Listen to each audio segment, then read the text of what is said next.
Imagine a city, vibrant and bustling, nestled along the majestic Volga River. This was Stalingrad before 1942. But as World War II intensified, this city would become the stage for a showdown between two mighty forces, Nazi Germany and the Soviet Union. Why Stalingrad? For Hitler, it was strategic, offering control over the supply routes. More than that, it was symbolic. Named after Stalin, capturing it would be a huge propaganda victory. In 1942, the world was embroiled in a war of unprecedented scale. Countries were drawn into the chaos as Axis powers, led by Germany, rampaged through territories. In the East, the Soviet Union faced the brunt of this onslaught. The stakes were high. Adolf Hitler sought Lebensraum, or living space, for the German people. This concept drove his ambition eastwards, with Russia's vast landscapes and resources beckoning. Stalingrad was a critical point in this mission. Located strategically by the Volga River, it was a transportation hub that stood between Germany and the oil-rich Caucasus region. Stalingrad, a bustling city along the Volga, was more than a geographical landmark. It was symbolic, a reflection of Soviet determination and pride.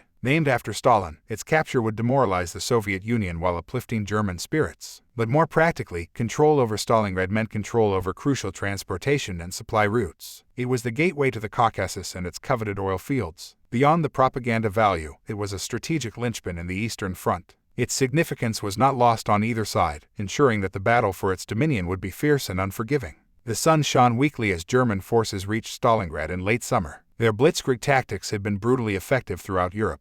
But Stalingrad was different. The city's defenders were determined. Every inch of land was contested. German planes roared overhead, dropping bombs, turning buildings into rubble. But even as the city burned, the Soviet spirit remained unbroken. Civilians joined soldiers, creating defenses, digging trenches, preparing for the onslaught. It was clear that the battle for Stalingrad would not be decided easily. Every street, square, and building would witness unprecedented brutality. Warfare in cities is like no other. The urban landscape of Stalingrad transformed into a labyrinth of death. Buildings, once homes and offices, became fortresses. Every alley held danger. Snipers occupied windows, their scopes searching for victims. Hand-to-hand combat was frequent, making it intensely personal. Soldiers often saw the whites of their enemies' eyes. Basements were shelters, hiding civilians and the wounded. The sounds of gunshots, artillery, and desperate cries became the city's haunting chorus. In this close-quarter combat, strategy was paired with instinct. Every day became a test of survival. Russia's winter is an adversary in its own right. As temperatures plummeted, the Germans, equipped for a swift victory, found themselves ill-prepared.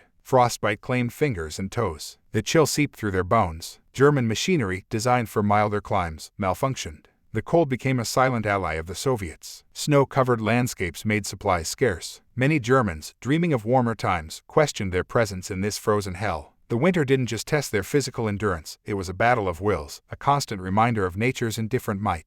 Behind the front lines, Soviet generals plotted. Stalingrad was bleeding, but it wasn't defeated. Marshals like Georgy Zhukov strategized, planning to turn the tables. They recognized that the Germans' extended supply lines were a vulnerability. Plans were drawn to launch a two-pronged counterattack, enveloping the German Sixth Army in a deadly embrace. This strategy, dubbed Operation Uranus, aimed to trap the enemy, cutting off their escape and supplies. The Soviet buildup was discreet, with troops, tanks, and artillery amassing in secrecy. It was a bold plan, a game-changer that promised to rewrite the fate of Stalingrad. Operation Uranus began with artillery fire that tore through the freezing skies. Soviet forces surged forward, targeting the weaker Romanian and Hungarian positions flanking the German Sixth Army. The plan was genius. With precision and ferocity, they encircled the German forces, creating a massive pocket. For the Germans trapped inside, the reality was grim. They were isolated, surrounded, and starving. Supply drops became their lifeline, but even these were sporadic. Hitler refused to let them break out, sealing their grim fate. This was a brilliant move, highlighting the tactical expertise of the Soviet forces. Inside the encirclement, conditions were dire. The once mighty German Sixth Army faced starvation, cold, and dwindling ammunition.